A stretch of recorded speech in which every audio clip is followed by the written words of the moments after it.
जय Hind.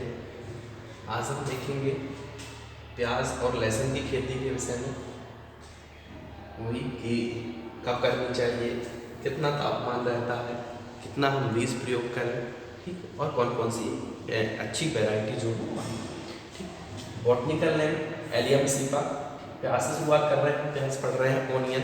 Botanical name allium cepa, इसकी family है वो है एलिएसी, और एलिएसी का नया फैमिली का नया नाम बदला है, वो है एमआरडीएसी, ठीक। पहले फैमिली कौन सी थी? एलिएसी थी। इसको भी आप लिखोगे वो भी ठीक है, लेकिन इसका नाम जो बदल गया है वो कौन सा हो गया है? एमआरडीएसी, ठीक। बॉटनिकल नेम एलियम सीपा, ठीक। उत्पत्ति कहाँ हुई थी? तो वो हुई थी मध्य एशिया में प्याज की उत्पत्ति को माना गया है, मध्य एशिया में प्याज की उत्पत्ति हुई थी, ठीक है। बात कर लें हम भारत में। भारत में महाराष्ट्र प्रथम आता है उत्पादन में और एरिया में, ठीक।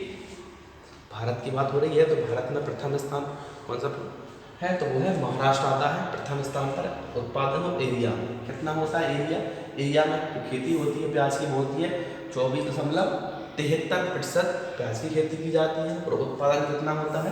पूरे उत्पादन का 27% महाराष्ट्र किले से प्राप्त होता है, ठीक। पूरे उत्पादन का 24.73% महाराष्ट्र में इसका एरिया है, इसका प्याज का उत्पादन कितना होता है? तो 27% उत्पादन में भागीदारी है महाराष्ट्र की। दोनों में महाराष्ट्र जो है प्रथम स्थान पर आता है, ठीक।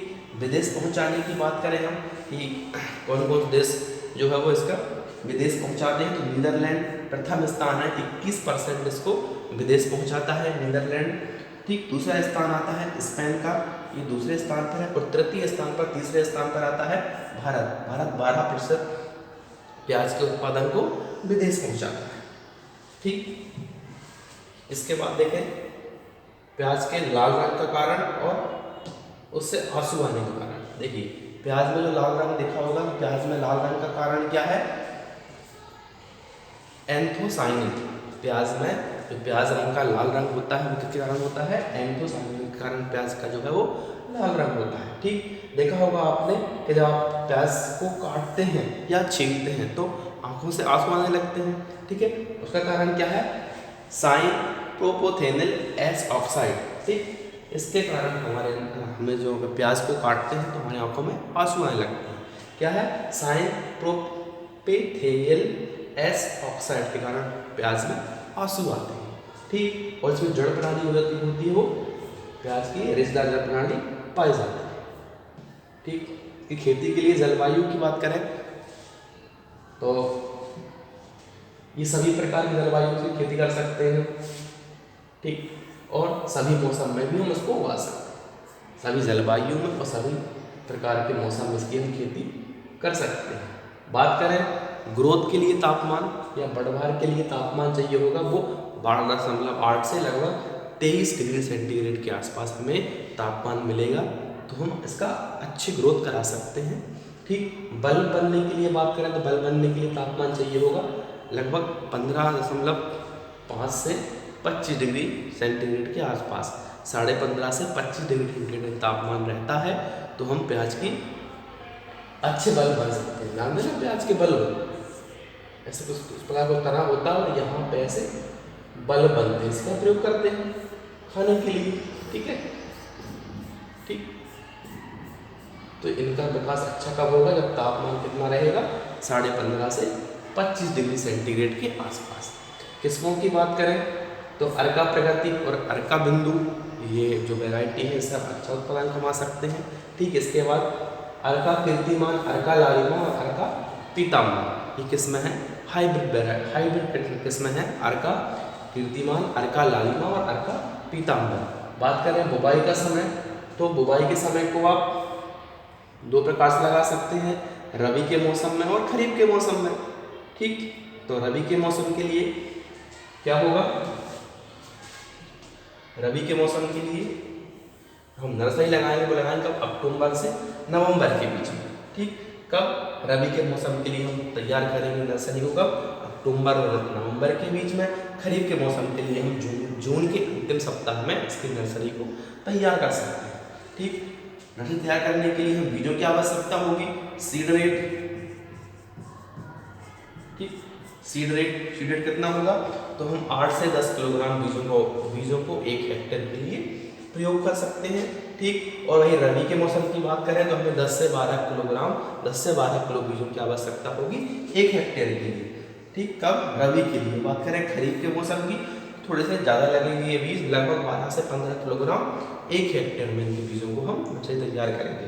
इसके अलावा लगभग 6,67,000 एक पौधे 6,67,000 पौधे जो है वो 1 हेक्टेयर खेत में लगाए जाते हैं। 1 हेक्टेयर खेत में ये एक 6,68,000 पौधे जो है कुछ आपकी आवश्यकता होती है, कितने, 6,67,000 पौधे। ठीक, बोवाई के लिए बल्ब देखा होगा, बल्ब भी प्रयोग करते हैं, तो बताया था ना यहाँ ये बल्बों का प्रयोग कर सकते हैं बोवाई के लिए, सीधे हम बल्बों को भी लगा सकते हैं। तो इसके लिए हमें लगभग 750 किलोग्राम मध्यम आकार के बल्बों की आवश्यकता होगी 1 हेक्टेयर में खेती करने के लिए। ठीक है, अब इसकी हार्वेस्टिंग और स्टोरेज की बात करें। हार्वेस्टिंग होगी रबी के मौसम में और खरीफ मौसम में, हमने 2 प्रकार से मौसम लगाए थे। ठीक है, तो रोपाई के लगभग 90 से 110 दिन बाद हम इसकी कटाई कर सकते हैं। ठीक, कब, रबी के मौसम में, और खरीफ के मौसम में लगभग 120 से 145 दिन बाद हम इसको निकाल सकते हैं। ठीक है, अब बात करें स्टोरेज के लिए तापमान, तो 0 डिग्री सेंटीग्रेड तापमान पर हम, और जहाँ पे आर्द्रता कितनी रहेगी, लगभग 60 से 70%। 0 सेंटीग्रेड तापमान और आर्द्रता जो रहेगी 60 से 75% का हम इसका स्टोरेज कर सकते हैं। ठीक, अब बात करें लहसुन की। लहसुन, गार्लिक, इसका भी रेट जो है वो हाई चल रहा है ना। बहुत से लोगों ने क्या किया, अभी लहसुन खाना छोड़ दिया है। ठीक, लहसुन, garlic, botanical name allium sativum, इसका बॉटनिकल नेम है, फैमिली वही एलिएसी। इसकी उत्पत्ति कहाँ हुई थी, वो हुई थी मध्य एशिया में इसकी उत्पत्ति को माना गया। ठीक, उत्पादन में प्रथम स्थान किसका है, इजिप्ट का है। ठीक, सर्वाधिक उत्पादन कहाँ पे होता है, तो इजिप्ट में होता है। और एरिया, सर्वाधिक एरिया के स्थान पर, ठीक, दूसरे नंबर स्थान पर हम, एरिया के स्थान पर हम किस नंबर पाते हैं, 2 नंबर पर आते हैं। और उत्पादन में प्रथम स्थान किसका है, इजिप्ट का है। और उत्पादन में हम आते हैं तीसरे स्थान पर। ठीक, पहला स्थान किसका, इजिप्ट का उत्पादन में।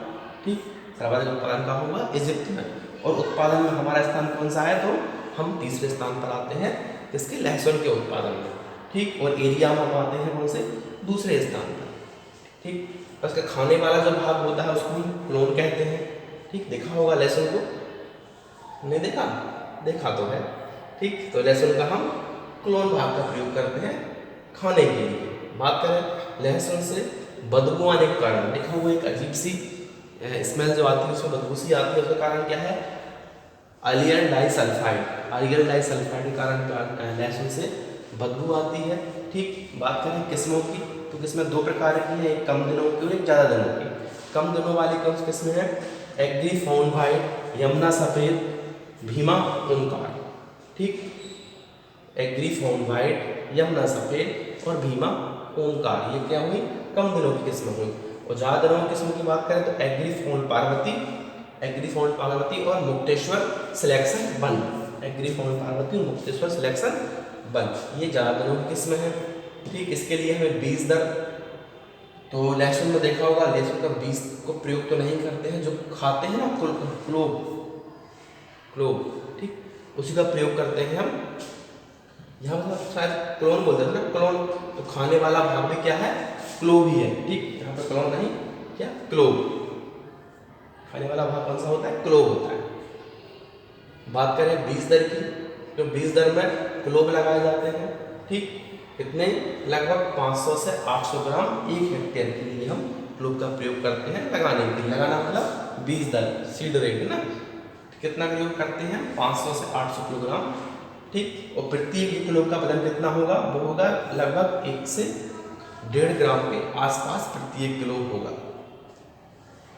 ठीक है, बात करें हार्वेस्टिंग की, कटाई की, तो हम लगभग लगाने के या खेती करनी शुरू की थी, उससे हम लगभग 130 से 180 दिन बाद इसकी हम निकाल सकते हैं ज़मीन के अंदर से। ठीक, भंडारण की बात करें तो वही 0 डिग्री सेंटीग्रेड और लगभग 60 से 75 परसेंट आर्द्रता, 0 डिग्री सेंटीग्रेड और 60 से 75% आर्द्रता हम उसका स्टोर कर सकते हैं। ठीक है, धन्यवाद।